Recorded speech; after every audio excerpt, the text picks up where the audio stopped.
लाफा इधर पेट पे, अभी मेरे टी शर्ट पे वो निशान है पैर के, तो जो मैंने लात मारी और लाफा मारा और सर पे मारे और मारते मारते वहाँ लेके गए। देखो हर मार का कोई निशान नहीं होता। अगर मैं आपको एक लाफा दूँ तो 10 मिनट में उसकी निशान चले जाएगी, अगर पीठ पे मारो तो 5 मिनट में चले जाएगी। मारा मारी हाथापाई हुई है, कोई लकड़ी डंडे से नहीं हुआ है। तो कहीं ना कहीं भाजपा को बदनाम विशेष भाजपा कर रही है, इसमें कहाँ तक सच्चाई है? देखो सबसे पहली बात, भाजपा, मैं भारतीय जनता पार्टी का जिला अध्यक्ष हूँ। यहाँ पे जो ठेला लगता है ये कल की नई चीज नहीं है, ना ही एक महीने से लग रहा है, कई वक्त से और कई सालों से लग रहा है। आपको ये जब इलेक्शन करीब आ रहा है तभी आपको ऐसा लग रहा है, चर्चा में आना चाहते हैं, या वाकई में लोगों को दिक्कत होती है, आप उस हिसाब से इस मुद्दे को उठा रहे हैं? अभी मुझे बात बताओ, यहाँ 4 नगर सेवक है, मैंने खाली उनका नाम क्यों लिया, तीनों का नाम क्यों नहीं लिया? उनका नाम आया है इसलिए तो मैंने उनको पूछा। अभी कोई जनता नगर सेवक से पूछ नहीं सकता कि ये तुम्हारा नाम है, सही है गलत है, तो तुम पूछने का भी अधिकार नहीं दोगे? मतलब अगर हम पूछ भी नहीं सकते, मतलब क्या वोट लिया नगर सेवक बन गया, हम पूछ ही नहीं सकते कि भाई तुम गलत करो सही करो? मतलब नहीं, तुम चुपचाप बैठो, हम जैसा करेगा वैसे चलेगा। लेकिन मैंने अगर मेरे पार्टी के आदमी से अगर मैं कुछ पूछता हूँ, अगर मैं मेरे पार्टी के आदमी से कुछ सवाल करता हूँ जो मुझे लग रहा है गलत है, तो उनका जवाब कैसे आना चाहिए? 40 लोगों से जवाब सीधा आना चाहिए कि जरा हम चलो मिलके बात करते। उनका जवाब मारामारी से ये होता है। मतलब पार्टी में रहकर हम किसी की गलत काम नहीं बता सकते, किसी को सवाल नहीं पूछ सकते, तो फिर पार्टी में रह के मतलब। तो मैं इब्राहिम, आप देख रहे हैं अनमोल समाचार। आपने देखा होगा कि 2 दिन से चर्चा के अंदर में चल रहा है कि भाजपा विशेष भाजपा। अब देखना यह है कि आखिरकार में सही कौन और गलत कौन है। आइए हम इन्हीं से जानते हैं जिन्होंने कनकिया पुलिस चौकी के अंदर में रात को एक एनसी की है और उस एनसी में आरोप लगाया है प्रशांत दलवी पे के वो 40-50 लोगों को यहाँ पर लेकर के आए, इनके ऊपर में हमला किया, ऐसा इनका कहना है, जो कि मीडिया के अंदर में इन्होंने बयान दिया है। आइए इन्हीं से जानते हैं कि सर इस बात में कितनी सच्चाई है कि प्रशांत दलवी जी 40-50 लोगों को लेकर के यहाँ पे आए और आपके हमलावर रूप उन्होंने आपके साथ में ऐसा रूप अपनाया है? सबसे पहली बात है कि ये घटना का विषय जो जिस तरह से ये घटना हुई है उसका कारण क्या है। यहाँ पे आप देखेंगे कि अभी फिर ठेले वाले है ही नहीं। ये 4 दिन से घटना के बाद तुरंत ही ठेले वाले को हमने हटाया। ठेले वाले का सबसे बड़ा प्रॉब्लम है 2, 3, 4 लाइन लगाते, ना गाड़ी की जाने की जगह है, ना एम्बुलेंस आने की जगह है। हम हमेशा ठेले वाले से रिक्वेस्ट करके बात की है। हमने जितने भी ठेले वाले प्यार से बात की, चलो लोग धंधा कर रहे हैं, क्या कर रहे हैं, हमने हर ठेले वाले से वैसे ही बात की। लेकिन जब भी हम ठेले वाले से बात करते थे, कोई ना कोई बड़े आदमी का नाम सामने आता था। उस दिन रात को जब मैं आ रहा था तब प्रशांत दलवी का नाम आया, तो मैंने प्रशांत दलवी को सिर्फ फ़ोन करके पूछा, मैंने आरोप नहीं लगाया, मैंने उसको पूछा कि भाई ये तुम्हारा नाम सामने आ रहा है, क्या आप लेते हो कि नहीं? अभी अगर वो नहीं लेते थे तो उनका जवाब क्या आना चाहिए था कि मैं नहीं लेता हूँ, मेरा कोई इस कारण से विषय, इस कोई ठेले वाले से मेरा कोई संबंध विषय है ही नहीं। बल्कि उन्होंने मुझे बोला तेरे से लेता हूँ क्या? तो जब ये बात तेरे से लेता हूँ बोला तो मेरे और उनके बीच में गाली गलौज हुई। मैं मानता हूँ, अभी भी मैं झूठ नहीं बोल रहा हूँ, मैंने उनको गाली दिया, उन्होंने मुझे गाली दिया। तो बोले मैं आपको मिलने आता हूँ, मैं आपको मारने आता हूँ। तो मैंने बोला ठीक है आ जाओ, मैं अकेले खड़ा हूँ इधर।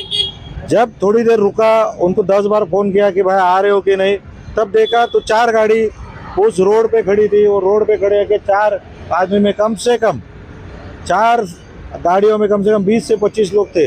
बाद में देखे धीरे धीरे गर्दी बढ़ने लग गई और कम से कम 40 लोग आ गए।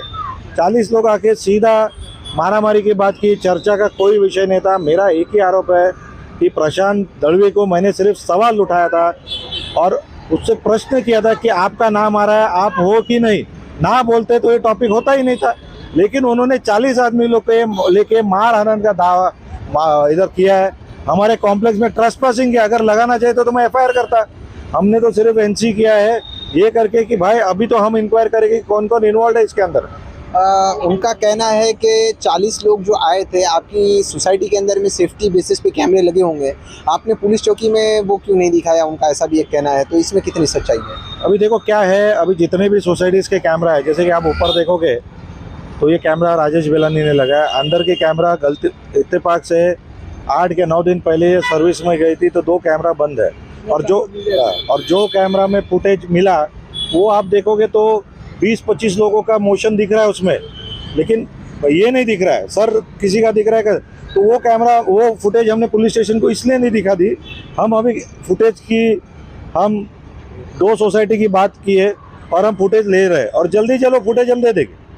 देखो वारदात हुई है, इसका कोई दो रहने के, लोग आए अंदर घुसे, मारे, मैं और यही खड़े थे, वो 40 लोग थे, और बाद में मुझे पता चला कि 40 से ज़्यादा थे, लेकिन मैं तो 40 की गिनती पकड़ रहा हूँ। अच्छा, एक और सवाल कि उन्होंने आप लोगों के खिलाफ में, आपके खिलाफ में मानहानि का केस करने की बात कही है। वो ये साबित करने के लिए आपके ऊपर में केस कर रहे हैं कि मैं हफ्ता लेता हूँ, ये आपको साबित करना है। अगर आप नहीं साबित कर पाए तो कहीं ऐसा तो नहीं कि आप बदनाम करने की शादी से एक रचा रहे हैं उनके लिए? देखो, सबसे पहली बात मैं फिर से कह रहा हूँ, मैंने उनको जब फ़ोन किया था तो मैंने उनसे प्रश्न पूछा था कि आप ले रहे हो कि नहीं। प्रश्न मैंने उनको क्लियर कट पूछा था कि प्रशांत देवड़ी भाई आप ले रहे हो कि नहीं। उन्होंने एक ही कहा कि आपसे लेता हो क्या। अगर वो मुझसे कहते कि भाई मैं नहीं लेता हूँ, विषय वही ख़त्म हो गई। मुझे क्या साबित करना, उन्होंने जो गुंडे लाए, उन्होंने मुझे मारे, वो एक साबित करते कि कुछ ना कुछ है। आप क्यों उलझे, आप क्यों 60 लोगों को लेके आए, आप क्यों मारामारी करने आए? मेरा सवाल तो उनसे है ना। आप मुझे जवाब देते हैं, अरे जरा मेरा उनसे कुछ लेना देना नहीं है, उधर ही टॉपिक खत्म हो गई। अगर आप समझो उनके जगह पे आप होते, मैंने आपको फ़ोन किया, बोले भाई ऐसा ऐसा तुम्हारा नाम आया, क्या है? तो अगर बोलते अरे कुछ नहीं है, मेरा कुछ लेना देना नहीं, बस खत्म हो गई बात। तेरे से लेता हो, गाली गलौज करेंगे, मैंने भी किया गाली गलौज तक बात ठीक है, मारने तक लोग आते। एक और सवाल, आप दोनों ही एक ही पार्टी के हैं, आपने बात करके सुलझाने की कोशिश की पर मामला कुछ अलग सामने देखने को मिल रहा है। कुछ लोग ये कह रहे हैं कि आप उन्हें बदनाम करने की कोशिश कर रहे हैं क्योंकि अभी विधानसभा का इलेक्शन का चुनाव आ रहा है, फिर उसके कुछ सालों के बाद में नगर सेवकों का भी होगा, तो उसमें मेयर बनने का भी उनको चांस है। तो कहीं ना कहीं भाजपा को बदनाम विशेष भाजपा कर रही है, इसमें कहाँ तक सच्चाई है?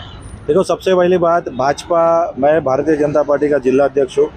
मैंने मेरे कोई भी भाषण में या कोई भी इंटरव्यू में मैंने बीजेपी का नाम नहीं लिया है। मैंने यही बोला है कि मेरे गुरुजी जो है वो नरेंद्र मेहता है। हाँ, विकास पुरुष है, शहर का विकास उन्होंने किया है। लेकिन मैंने, अगर मेरे पार्टी के आदमी से अगर मैं कुछ पूछता हूँ, अगर मैं मेरे पार्टी के आदमी से कुछ सवाल करता हूँ जो मुझे लग रहा है गलत है, तो उनका जवाब कैसे आना चाहिए? 40 लोगों से जवाब सीधा आना चाहिए कि जरा हम चलो मिलके बात करते। उनका जवाब मारामारी से ये होता है। मतलब पार्टी में रहकर हम किसी की गलत काम नहीं बता सकते, किसी को सवाल नहीं पूछ सकते, तो फिर पार्टी में रह के मतलब क्या है? आप अपने आला अधिकारियों से, जो आपके बीजेपी के अंदर में जिसे आप मानते हैं कि वो हमारे गुरु हैं, तो आप अपने आला अधिकारियों से क्या डिमांड करते हैं कि ऐसों के लिए क्या होना चाहिए, ऐसों के ऊपर में उनकी क्या शक्तियाँ होनी चाहिए, क्या उनसे क्वेश्चन और आंसर होने चाहिए? मैं मेरे वरिष्ठ अधिकारी को यही बताना चाहता हूँ कि ये जो विषय हुई है उस पर चर्चा होनी चाहिए, उसको बुलाना चाहिए। वो जो रिकॉर्डिंग की बात करती है, हमारे वरिष्ठ अधिकारी को सुनाया जाए, हमारे नेता को सुनाया जाए, और तभी पता चलेगा कि बातें क्या हुई है, कन्वर्सेशन क्या हुई है। वो एक इंटरव्यू में सुन रहा था मैं, वो बोल रहा है कि मैंने जरम को बोला कल बात करते। अगर मुझसे ऐसे बात करते तो कल बात करते तो मैं कल तक रुकता ना, मैं रात तक क्यों रुका? जब उन्होंने बोला जरम आता हो, तेरे को दिखाता हो, ये सब करता हूँ। अभी देखो, वो बोलते हैं कि अभद्र भाषा मैंने यूज़ की, वो कितने अभद्र भाषा यूज़ किया वो भी तो सुनो। एक आदमी दूसरे आदमी को उकसाता है, चलो एक आदमी एग्रीवेट हो गया, जब दूसरा आदमी उकसाएगा तभी तो गाली का जवाब गाली से ही मिलेगा ना। मारामारी करने के लिए तो नहीं बुलाया मैंने उसको, मैंने तो उसको चर्चा करने के लिए बुलाया था कि हाँ भाई ये सच है कि नहीं पता, लेकिन बात करने से पहले मारामारी चालू हुई। अच्छा, आपसे एक आखिरी सवाल, यहाँ पे जो ठेला लगता है ये कल की नई चीज़ नहीं है, ना ही एक महीने से लग रहा है, कई वक्त से और कई सालों से लग रहा है। आपको ये जब इलेक्शन करीब आ रहा है तभी आपको ऐसा लग रहा है, चर्चा में आना चाहते हैं, या वाकई में लोगों को दिक्कत होती है, आप उस हिसाब से इस मुद्दे को उठा रहे हैं? देखो, सबसे पहली बात है, ना मैं इलेक्शन लड़ रहा हूँ, ना मैं नगर सेवक की तैयारी कर रहा हूँ, ना मैं किसी के लिए प्रचार कर रहा हूँ। अगर आप देखोगे तो मैं भारतीय जनता पार्टी से करीबन 18 साल से जुड़ा हूँ। इन 18 साल में सिर्फ काम ही काम किया है, ना ही कभी टिकट की उम्मीद की है, ना ही मैंने टिकट मांगी है। तो ये जो विषय है कि विधानसभा के इलेक्शन आ रहे हैं या नगर पालिका के इलेक्शन आ रहा है, इसमें जयराम डिसूजा का कुछ पर्सनल ये है, ऐसा कुछ नहीं है। हमने हमेशा कॉम्प्लेक्स के लोग उतर के फेरे वाले से बात की है। फेरे वाले को हमेशा ये बताए, एक लाइन लगा के चलो, एक लाइन लगा के चलो। ये सुनते नहीं, एक लाइन, 2 लाइन, 3 लाइन। अभी मुझे बात बताओ, यहाँ 4 नगर सेवक है, मैंने खाली उनका नाम क्यों लिया, तीनों का नाम क्यों नहीं लिया? उनका नाम आया है इसलिए तो मैंने उनको पूछा। अभी कोई जनता नगर सेवक से पूछ नहीं सकता कि ये तुम्हारा नाम है, सही है गलत है, तो तुम पूछने का भी अधिकार नहीं दोगे? मतलब अगर हम पूछ भी नहीं सकते, मतलब क्या वोट लिया, नगर सेवक बन गया, हम पूछ ही नहीं सकते कि भाई तुम गलत करो, सही कर रहे हो ना? नहीं, तुम चुपचाप बैठो, हम जैसा करेगा वैसे चलेगा। अब देखना ये है कि जो जेरोम डिसोजा जी ने आरोप लगाया है प्रशांत दलवी जी पे, अब वो उसमें कितनी सच्चाई है, और जो उन्होंने वहाँ पे एक इन पे मानहानि की बातें की है कि अगर आप साबित नहीं कर पाए तो फिर आपके लिए भी बहुत मुसीबत खड़ी हो सकती है। जिस तरह से यहाँ पे जो ठेले वाले थे, अभी तो आज नहीं है वैसे, वरना हम आपको दिखाते थे कि 2-2, 3-3 लाइन वाकई में लगती है यहाँ पर जो इसमें भागीदार है ये कौन है, ये नाम लेना एक मुश्किल भरा समझ में आ रहा है, क्योंकि अभी तक कुछ चीज़ें सामने समझ में नहीं आ रही है। इनका आरोप अपने ही एक नेता पे, नगर सेवक पे लगाया गया है कि वो हफ्ता लेने के इसमें नाम आ रहा है। अब देखना ये है कि जब पुलिस चौकसी करती है उस पर, तो हकीकत क्या सामने आती है, या फिर ये सिर्फ और सिर्फ जो इलेक्शन है उसमें एक चर्चा का विषय बन करके कहानी ख़त्म हो जाती है कि किसे आउट करना है और किसे अपने टीम का मेंबर बना करके आगे लेके उसको साथ चलना है।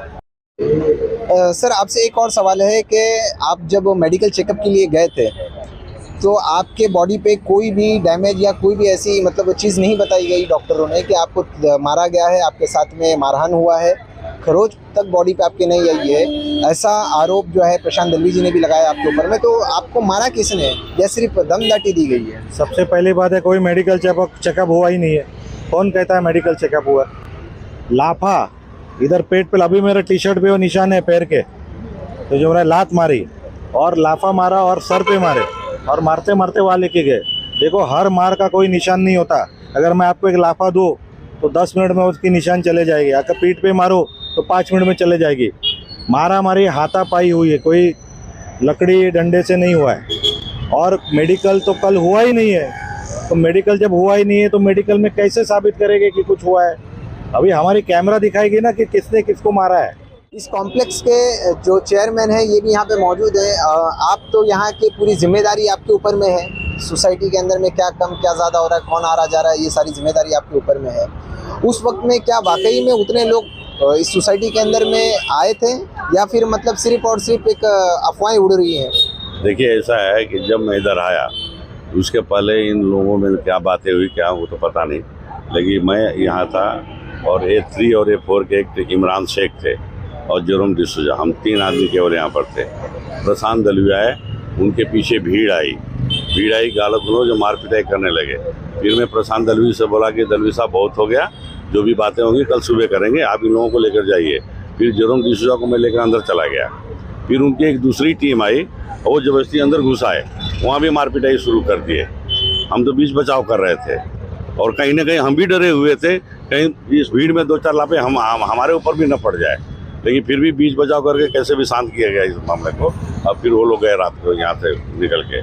फिर जेरोम डिसूजा को हमने बोला कि भैया तो घर चला जा, या फिर हम लोग साइड में लेकर चले गए उसको, लेकिन वो लोग अंदर तक आ गए।